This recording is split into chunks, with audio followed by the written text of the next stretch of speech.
بنائے اور ہر طرح سے اللہ تعالیٰ قبول فرمائے اور سبوں کے اندر خیر و برکت ڈال دے. دونوں گھر کے اندر برکت اللہ تعالیٰ نازل فرما دے. اصل چیز برکت ہے، کثرت نہیں ہے، دولت نہیں ہے. اللہ کے نزدیک، اللہ کے رسول کے نزدیک اصل چیز برکت ہے.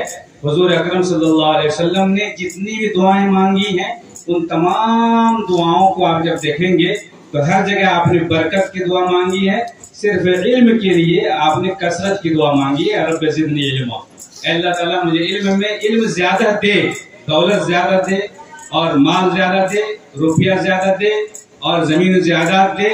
اس میں زیادتی کی دعا حضور سے کہیں منقول نہیں، کسی بھی شعبے میں منقول نہیں ہے. زیادتی کی دعا ہے تو صرف علم میں زیادتی کی دعا حضور اکرم صلی اللہ علیہ وسلم کی زبان مبارک سے ثابت ہے. بہرحال اللہ تعالیٰ کی جو آیت نکاح کے موقع سے پڑھی جاتی ہے وہ 3 آیتیں ہیں اور تینوں میں اللہ تعالیٰ نے اپنے سے ڈرنے کے لیے کہا ہے. تینوں میں اللہ نے فرمایا یا ایھا الذین آمنوا اتقوا اللہ، یا ایھا الذین آمنوا اتقوا اللہ. اللہ سے ڈرو، اللہ سے ڈرو. شادی کا موقع، خوشی کا موقع، رنگ رلیاں منانے کا موقع اور بہت زیادہ خوش ہونے کا موقع، اس موقع پر اللہ تعالیٰ یہ حکم دے رہا ہے کہ اے لوگوں اللہ سے ڈرو. شادی کے موقع میں اللہ سے ڈرو. کہیں ایسا نہ ہو کہ تم سے شریعت کے خلاف کام ہو جائے. لڑکا سے کہا جا رہا ہے کہ تم اللہ سے ڈرو کہ شادی کرنے کے بعد کہیں ایسا نہ ہو کہ تم ماں باپ کو بھول جانا. لڑکیوں سے کہا جا رہا ہے، لڑکی سے کہا جا رہا ہے ایسا نہ ہو کہ تم شوہر کے حقوق کو پامال کر دو، باپ کے حق کو ضائع کر دو. شوہر سے کہا جا رہا ہے ماں کا بڑا حق ہے اور باپ کا بڑا حق ہے، اس کا خیال رکھنا. آگے فرمایا اللہ نے یا ایھا الذین آمنوا اتقوا اللہ، اے ایمان والو اللہ سے ڈرو حق تقاتہ، جیسا کہ ڈرنے کا حق ہے. ولا تموتن الا وانتم مسلمون، تم نہ مرنا مگر اس حال میں کہ تم مسلمان بن کر دنیا سے جانا. یہ اللہ کا عجیب خطاب ہے ہم مسلمانوں سے.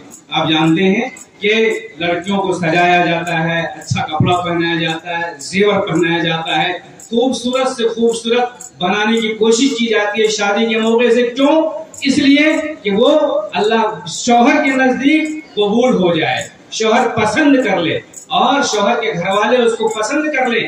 اسی ضمن میں اللہ تعالیٰ ہمیں یہاں حکم دے رہے ہیں کہ تم نہ مرنا مگر اس حال میں کہ تم مسلمان بن کر کے دنیا سے جانا.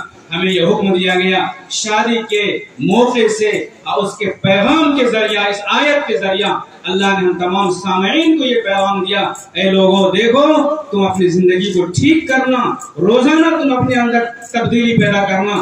آج اگر تم نماز نہیں پڑھ رہے ہو تو کل سے تم نماز شروع کرو. آج تم جھوٹ بول رہے تھے، کل سے جھوٹ کو چھوڑو. کل تک تم رشوت دے رہے تھے، آج رشوت کو چھوڑو.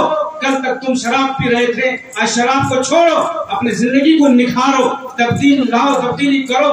روزانہ اس کے اندر سدھار پیدا کرتے کرتے جب تمہاری موت ہو رہی ہو تو تمہارے زبان پر کلمہ لا الہ الا اللہ محمد رسول اللہ صلی اللہ علیہ وسلم ہو. اس طرح جاؤ کہ اللہ کی یہاں تم قبول ہو جاؤ، اللہ تم کو قبول کر لے. جس طرح بیوی کو شوہر قبول کر لے اسی طرح سے تم اس حال میں جاؤ کہ اللہ تم کو قبول کر لے، اللہ راضی ہو جائے. مرنے کے بعد یہ تب ہوگا جب ہم اپنا جائزہ لیں، اپنے آپ کو دیکھیں، اپنے بارے میں سمجھیں. سب لوگ یہ طے کریں کہ کل تک اگر ہم میں سے کوئی شراب پیتا تھا اب ہم شراب نہیں پیئیں گے. میرے بھائیوں اور دوستو، دنیا کی راحت کوئی راحت نہیں ہے، دنیا کا عیش کوئی عیش نہیں ہے.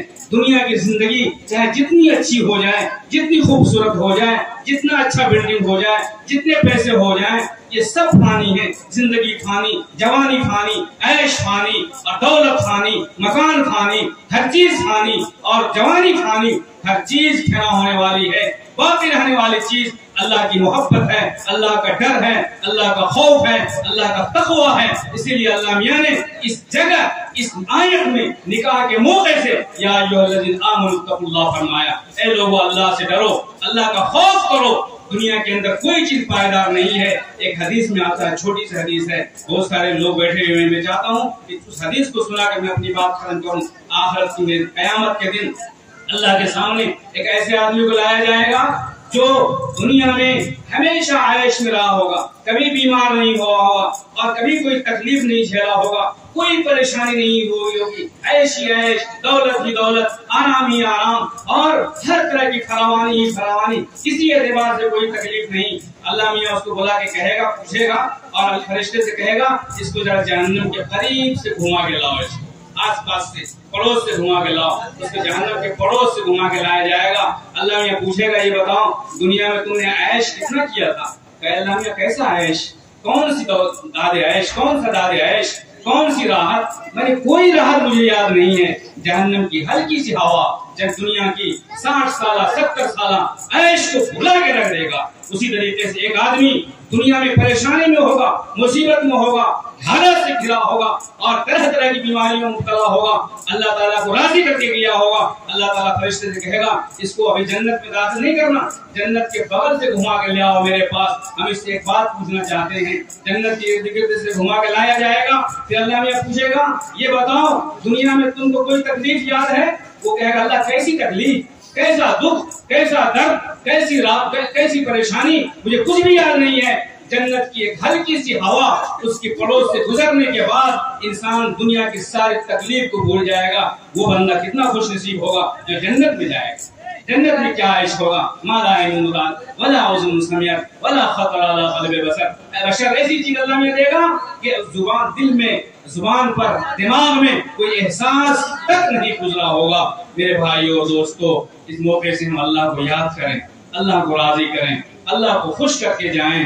اللہ تعالیٰ سے ہم دعا کرتے ہیں کہ اللہ تعالیٰ ہمارے سندھی صاحب نے جو ایک فقیر اور درویش کے ہاتھ میں اپنا ہاتھ دیا ہے، انہوں نے کہا کہ میرے مولانا عبدالجلیل صاحب کو میں جانتا ہوں، جلپاپور وہ جاتے تھے، جلپاپور کے علماء ان کی خدمت کرتے تھے، ان کا احترام کرتے تھے، میں بھی ان کا پان کھایا کرتا تھا، میں اس کے پاس بیٹھتا تھا، اور اس کے بارے میں نے سنا مستجاب الدعوات تھے، جو دعا کرتے تھے ان کی دعا قبول ہوتی تھی۔ مجھے یقین ہے کہ میرے ساتھی مولانا نور الزمان جو فخر و درویش کے عالم میں ہیں، یقین پیدا کریں نادا، یقین سے ہاتھ آتی ہے وہ درویشی کہ جس کے سامنے جھکتی ہے فخوری۔ اگر ایسی درویشی مل جائے اس کے سامنے بادشاہ جھکتی ہے، تاریخ شاہد ہے۔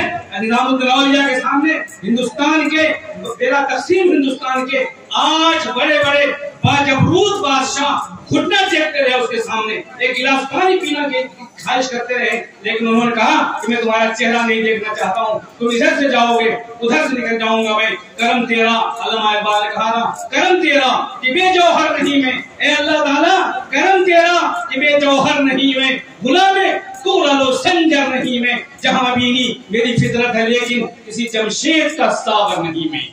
الحمدللہ آج یہ رشتہ ایسا قائم ہو رہا ہے، میں لگتا ہے کہ دونوں طرف تبدیلی آئے گی، ادھر بھی تبدیلی آئے گی ادھر بھی تبدیلی آئے گی۔ میں سمدھی صاحب سے ادباً میں گزارش کروں گا آپ نماز کے پابند ہو جائیں، نماز پڑھنے لگ جائیں، اللہ کو راضی کریں۔ سب کچھ اللہ سے ہوتا ہے، کسی سے نہیں ہوتا، اللہ چاہے گا جو وہ ہوگا۔ اللہ راضی ہو گیا تو دنیا راضی، اللہ راضی ہو گیا تو سب کچھ مل گیا، ساری دولت مل گئی۔ اللہ کو راضی کرنے کے لیے ہم سب لوگ تیار ہو جائیں، سارے لوگ بیٹھے ہیں، سب لوگ عہد کریں گے انشاءاللہ کیسے ہم نماز پڑھیں گے، انشاءاللہ پڑھیں گے۔